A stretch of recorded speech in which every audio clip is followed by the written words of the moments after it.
We are back home from Budapest. Now, I've got a few things I'd like to say. I mean, in the hostel I was staying in, it wasn't great. I'm not going to lie to you. I'm sure people have amazing experiences, but for me, it just wasn't that.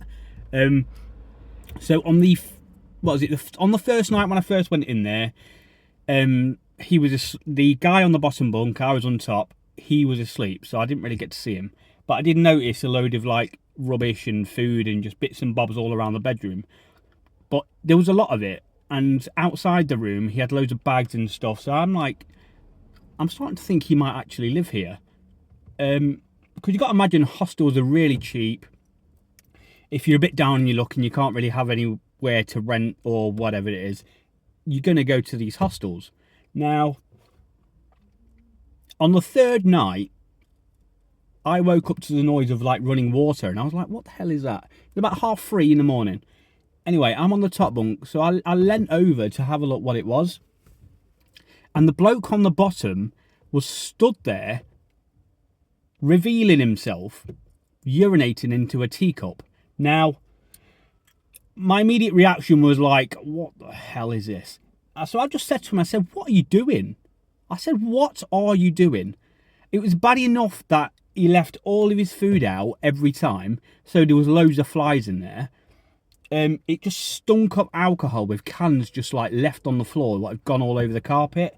And it's just disgusting. I just thought, like, when you're in a hostel, you've got to be considerate to others. And like, the fact that you thought that was acceptable to do that, like, you got to imagine, I was in an open hostel, so it's for men and women.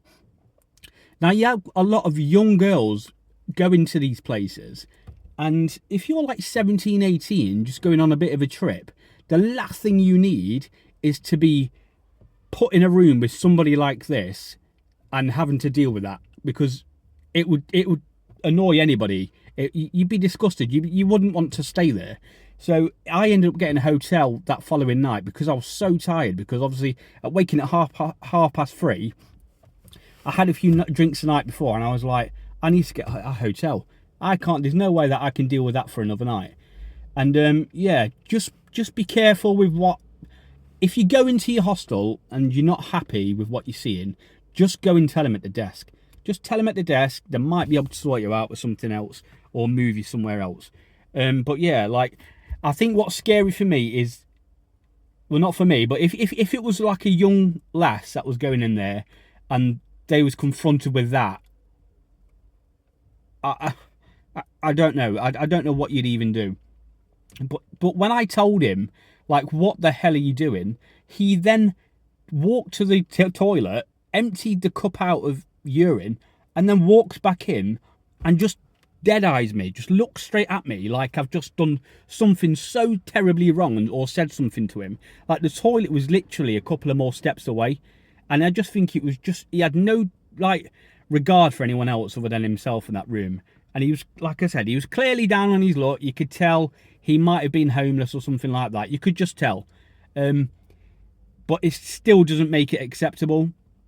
I went down and told the desk, like, look, this is ridiculous to live like this, especially for like the next 4 nights. So there's not a lot they could have done. So all they did was move him out of the room to somewhere else. So on the last night, it was fine. But as I was leaving, there was 2 17-year-old girls from Ireland that came, and they were staying there for the night. And I'm like, you're so lucky that he's gone. Like, you don't know who's in these places, so just be careful. Keep your wits about you. If you're not comfortable with anything like that, don't stay there. It's not worth it. It's really not. Like I said, to be woke up to that in the morning,